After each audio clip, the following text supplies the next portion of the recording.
America, the world's greatest democracy, and at its heart, the vote, the will of the people. But how do you know if the vote is counted correctly? And if you don't know, then what have you got? Democracy?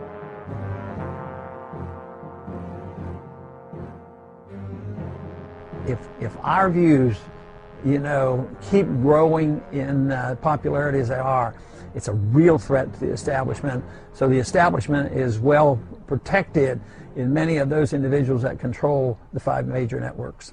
Let's talk about Ron Paul, because he just won another straw poll in California, and he keeps winning straw polls, but I guess if history is any gauge, it doesn't really mean very much. You don't need a majority.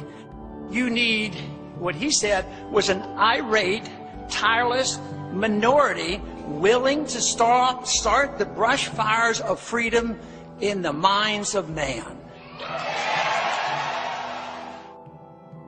I am gaining recognition in the campaign, and it's a threat to a lot of people. It's a threat to the military-industrial complex. It's a threat to the bankers, the big corporations who get all the benefit. It's a threat to the people who preach that we have to be in the world and be in all these countries. So I think it's big banks, big money, big corporations, and the people who want to be the I want to start with your first column, talking about the GOP, and they're going to need to fire somebody and how they're going to have to go about doing that.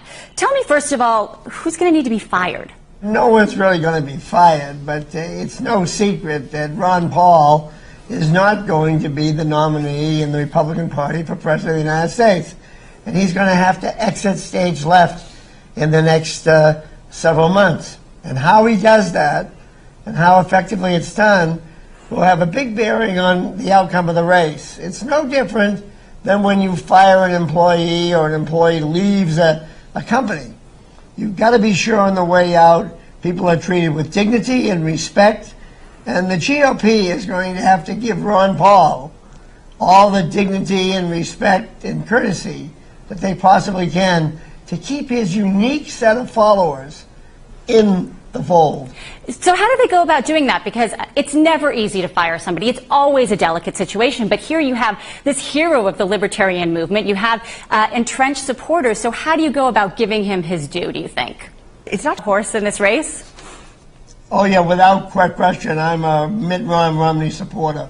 What the hell is going on? It's pretty amazing.